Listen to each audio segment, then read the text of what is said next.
Welcome to Gnanadhara. Hi students, ఈరోజు మనము AP government రూపొందించినటువంటి 100 డేస్ యాక్షన్ ప్లాన్ 2026లో ఫిజికల్ సైన్స్ మోడల్ పేపర్ 1ని మనము ఈరోజు అబ్జర్వ్ చేద్దాం.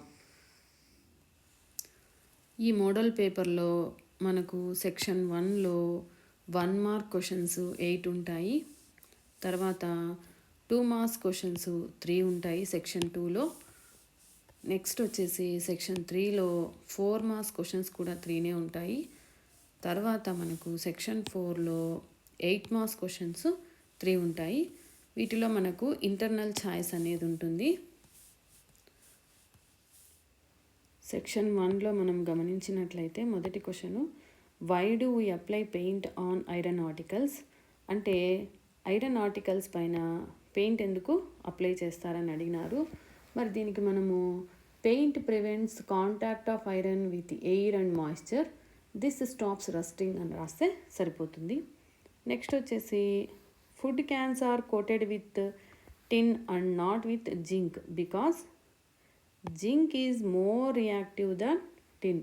ఎందుకంటే tin is less reactive and safe. Option C is the correct answer. Third question observe చేస్తే, what type of reaction is used in the hydrogenation of vegetable oils? ఇది మనకు addition reaction అనమాట. దీనికి ఆన్సర్ వచ్చేసి addition reaction. ఇది మనకు carbon and its కాంపౌండ్స్లో వస్తుంది. నెక్స్ట్ ఫోర్త్ క్వశ్చన్ వచ్చేసి, find the focal length of a convex mirror whose radius of curvature is 32 centimetres. మనకు ఫోకల్ లెంత్ని కనుక్కోమన్నారు, రేడియస్ ఆఫ్ కర్వేచర్ ఇచ్చినారనమాట. దీనికి ఫార్ములా వచ్చేసి F is equals to r/2. So R అంటే ఎంత, 32 centimetres by 2. So 2 1 2 16 centimetres is the correct answer. Next వచ్చేసి, the change in the curvature of the eye lens can thus change its focal length. Next వచ్చేసి, draw the symbol of a battery or combination of cells. So మనము ఎలా రాస్తామంటే ఒక positive line, negative, దీనికి combination మళ్ళీ రాయాలంటే ఒక positive ఒక నెగిటివ్, ప్లస్ మైనస్ ఈ విధంగా రాస్తే మనకు సరిపోతుంది ఇది. నెక్స్ట్ వచ్చేసి, which material is the best conductor of electricity? So దీనికి వచ్చేసి మనకు silver is the best conductor of electricity. Next question వచ్చేసి, how can 3 resistors of resistance 2 ohms, 3 ohms, 6 ohms be connected to give a total resistance of 11 ohms? So మనకు ఇవి మూడు కూడితే మనకు అంటే ఇది R1, R2, R3 ఇవి మూడు మనం యాడ్ చేస్తే మనకు 2 + 3 + 6, సో మనకు ఎంత వస్తుంది, 11 ohms. సో మనకు ఇది సిరీస్ కనెక్షన్లో అయితేనే సాధ్యమవుతుంది. దీనికి ఆన్సర్ వచ్చేసి ఇన్ సిరీస్ కనెక్షన్ అని రాస్తే సరిపోతుంది. సెక్షన్ 2లో వచ్చేసి మనకు 9th క్వశ్చన్ని అబ్జర్వ్ చేస్తే మనకు ఈ 2 marks questions, plaster of Paris should be stored in a moisture proof container, explain why.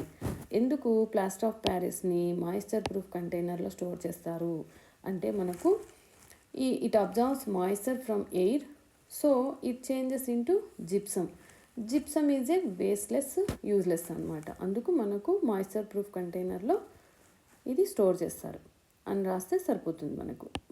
Next, what is homologous series? Explain with an example. So homologous series is a same functional group, same general formula, similar chemical properties. So మనం దీనికి example వచ్చేసి alkanes తీసుకోవచ్చు.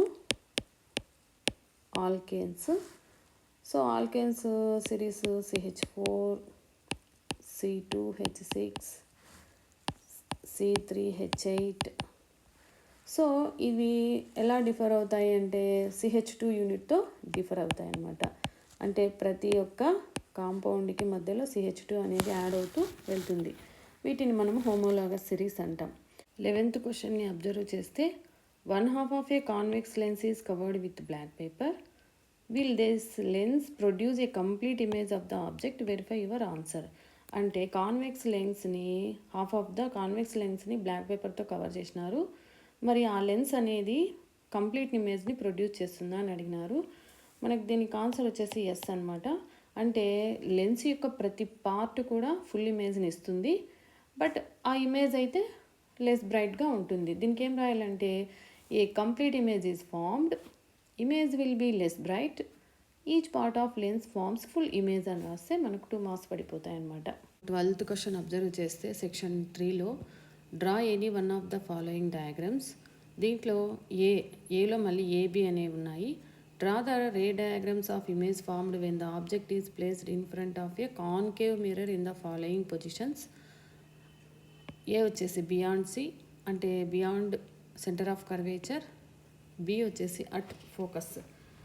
వీటికి సంబంధించినటువంటి బొమ్మల్ని ఒకసారి మనం observe చేద్దాం. 12th ఏ క్వశ్చన్లో మనకు ఆబ్జెక్ట్ అనేది బియాండ్ సి అంటే సి అవతల ఉన్నప్పుడు, సెంటర్ ఆఫ్ కర్వేచర్కి అవతల అంటే ఇది ఆబ్జెక్టు. మనకి ఇది అక్కడ ఆబ్జెక్ట్ ఉన్నప్పుడు మనకి ఇమేజ్ ఫార్మేషన్ అనేది బిట్వీన్ సి అండ్ ఎఫ్ మధ్యలో ఏర్పడుతుంది. మరి ఈ ఇమేజ్ వచ్చేసి మనకు real and inverted and diminished అంటే చిన్న ఇమేజ్ అనమాట. ఆబ్జెక్టుతో పోలిస్తే మనకు ఇది చిన్న image. So real, inverted and diminished image అనేది ఏర్పడుతుంది. ఆబ్జెక్ట్ అనేది ఫోకస్ దగ్గర ఉన్నప్పుడు మనకు ఇమేజ్ అనేది అట్ ఇన్ఫినిటీ దగ్గర ఏర్పడుతుంది. అంటే మనకు ఇమేజ్ అనేది కనిపించదు అనమాట. సో ఆ ఇమేజ్ అనేది ఎలా ఉంటుంది అంటే real, inverted and enlarged image అంటే ఎక్కడో ఏర్పడుతుంది అనమాట. అట్ ఇన్ఫినిటీ పొజిషన్లో ఏర్పడుతుంది. నెక్స్ట్ 12th బిలో మనకు draw a neat diagram to show the action of steam on a metal. దీనికి సంబంధించినటువంటి డయాగ్రామ్ 12th బిలో మనకు ఈ ఫిగర్ వేయాల్సి ఉంటుంది.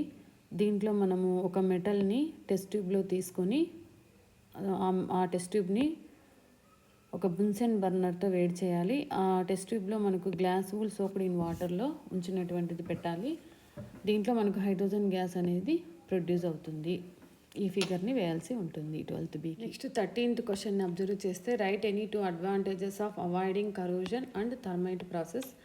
దీనికి 2 అడ్వాంటేజెస్, దీనికి 2 అడ్వాంటేజెస్ రాస్తే మనకు సరిపోతుంది. సో అవాయిడింగ్ కరోజన్ అంటే మనము ఏం రాయొచ్చు అంటే increases life of metals and saves money and resources, ఇది రాస్తే సరిపోతుంది. నెక్స్ట్ థర్మైట్ ప్రాసెస్ అంటే మనకు ఈ ప్రాసెస్లో మనకు it produces very high temperature and it is used in welding railway tracks. ఈ విధంగా రాస్తే మనకు సరిపోతుంది. నెక్స్ట్ 14th క్వశ్చన్ అబ్జర్వ్ చేసినట్లయితే ఇక్కడ మనకు ఒక రే డయాగ్రామ్ అనేది ఇచ్చినారు. దీని మీద క్వశ్చన్స్ అనేది 4 క్వశ్చన్స్ని ఇచ్చినారు. వాటి యొక్క ఆన్సర్స్ని మనం రాయాల్సి ఉంటుంది. So which lens is used in this ray diagram, A lens వాడినారు. సో ఈ లెన్స్ అనేది మనకు ఏ లెన్స్ అంటే కాన్వెక్స్ లెన్స్ అనమాట ఇది. Next where is the position of the object యొక్క పొజిషన్ ఎక్కడ ఉంది. సో ఆబ్జెక్ట్ యొక్క పొజిషన్ వచ్చేసి బియాండ్, ఇది 2F1 అనమాట, beyond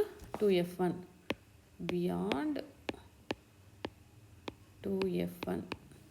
next 3rd question where the position of the image position ఎక్కడుంది. సో ఇమేజ్ పొజిషన్ని మనం అబ్జర్వ్ చేస్తే వేటి మధ్యలో ఉంది, F2 అండ్ 2F2. సో మనం ఏం రాయొచ్చు అంటే ఇక్కడ బిట్వీన్ F2 అండ్ 2F2 అని రాస్తే సరిపోతుంది ఇది. Next what is the nature of the image. మరి నేచర్ ఆఫ్ ద ఇమేజ్ మనము అబ్జర్వ్ చేసినట్లయితే ఇక్కడ రియల్ అండ్ ఇన్వర్టెడ్, ఇది తిప్పేసి ఉంది కదా, రియల్ అండ్ ఇన్వర్టెడ్, దీనికంటే చిన్నదిగా ఉంది. ఆబ్జెక్ట్ కంటే మనకు ఇమేజ్ అనేది చిన్నగా ఉంది కాబట్టి మనం ఏం రాయొచ్చు, రియల్, ఇన్వర్టెడ్ అండ్ డిమినిష్డ్. చిన్న ఇమేజ్ కాబట్టి మనము డిమినిష్డ్ అని రాయొచ్చు. నెక్స్ట్ సెక్షన్ 4ని అబ్జర్వ్ చేస్తే మనకు 15th క్వశ్చన్స్, ఇవన్నీ బిగ్ ఆన్సర్స్ అన్ని. What is the myopia, how do you correct the I defect myopia. ఇవన్నీ కూడా మనకు టెక్స్ట్ బుక్లో డైరెక్ట్ క్వశ్చన్స్ అండి. ఇవి ఒకసారి మనం టెక్స్ట్ బుక్ని చూస్తే అర్థమైపోతుంది. మరి 16th క్వశ్చన్లో balance the following chemical equations.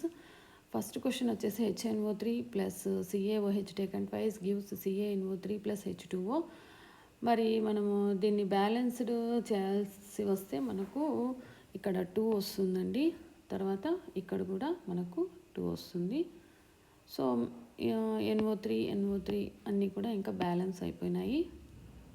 NO3 calcium. So OHలు O2 ఇక్కడ 2O. ఓకే, ఇది సరిపోయింది. Next NaOH plus H2SO4 gives Na2SO4 plus H2O.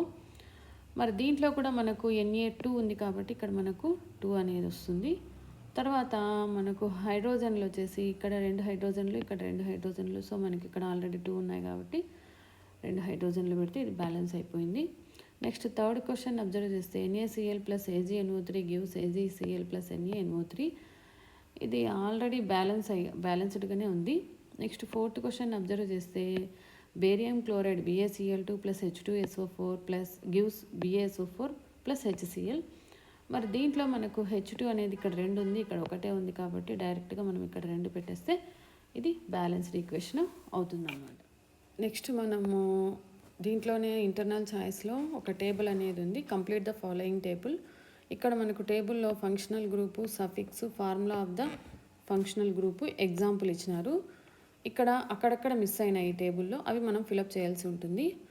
First మనకు ఫంక్షనల్ గ్రూప్ వచ్చేసి ఆల్కహాల్కి వచ్చేసి సఫిక్స్ ఎలా ఉంటుందంటే ఓల్ అనేది వస్తుంది, ol. So formula of functional group వచ్చేసి మనకు ఫంక్షనల్ గ్రూప్ ఇక్కడ OH.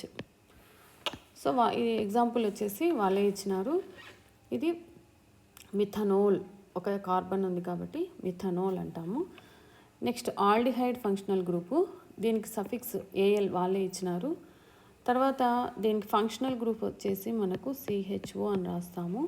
CHO ఉంటే మనం ఆల్డిహైడ్ అంటాము.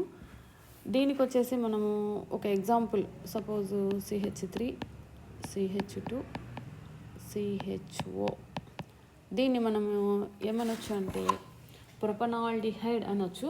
ప్రొపనాల్డిహైడ్ అంటే ఇక్కడ 3 కార్బన్లు ఉన్నాయో కాబట్టి ఇత్ ప్రాప్ ఆల్డిహైడ్ గ్రూప్ కాబట్టి ప్రొపనాల్డిహైడ్ అంటాము. నెక్స్ట్ వచ్చేసి మనకు థర్డ్ లైన్ అబ్జర్వ్ చేస్తే ఇక్కడ వాళ్ళు ఒక ఎగ్జాంపుల్ ఇచ్చినారు. ఈ ఎగ్జాంపుల్ని బట్టి మనము రాయాల్సి ఉంటుంది. ఫంక్షనల్ గ్రూప్ ఇచ్చినారు CO. సో CO ఉంది అంటే మనకు కీటోన్ అనమాట, అది కీటోన్. సఫిక్స్ వచ్చేసి మనకు 1 ONE, ఓన్, కీటోన్. దీనికి వచ్చేసి మనకు వాళ్ళే ఇచ్చినారు కాబట్టి ఎగ్జాంపుల్ CH3 CO CH3, దీన్ని ప్రొపనోన్ అంటాం, దీన్ని ఎసిటోన్ అని కూడా అనొచ్చు అనమాట. నెక్స్ట్ ఫోర్త్ టేబుల్ని అబ్జర్వ్ చేస్తే ఓయిక్ యాసిడ్ CH3 COOH. ఇది మనకు దీన్ని ఏం రాయొచ్చు అంటే CH3 COOH అని ఉంది అంటే మనకు కార్బాక్సిలిక్ యాసిడ్ అనమాట, కార్బాక్సిలిక్ యాసిడ్, ఓయిక్ యాసిడ్ కాబట్టి మనకు ఫంక్షనల్ గ్రూప్ వచ్చేసి COOH. ఈ విధంగా ఈ టేబుల్ని ఫిలప్ చేస్తే మనకి ఇది 8 మార్క్స్ క్వశ్చన్. నెక్స్ట్ వచ్చేసి మనకు 17th క్వశ్చన్ అబ్జర్వ్ చేస్తే ఇది కూడా ఎప్పుడు ఎలక్ట్రోమాగ్నెటిజంలో అడుగుతూనే ఉంటారు. Describe an activity and force experienced by current carrying conductor placed in a magnetic field. ఇది 8 మార్క్స్ క్వశ్చన్, డైరెక్ట్ టెక్స్ట్ బుక్లోనే ఉంది మనకు. నెక్స్ట్ B క్వశ్చన్ వచ్చేసి compounds such as alcohols and glucose also contain hydrogen but are not categorized as acids. Describe an activity to prove it. ఇది కూడా మనకు text బుక్లో అనేది వస్తుందండి. ఇంతటితో మోడల్ పేపర్ 1 అనేది మనకు కంప్లీట్ అయింది. ఈ వీడియో నచ్చితే లైక్ చేయండి, షేర్ చేయండి, సబ్స్క్రైబ్ చేసుకోండి.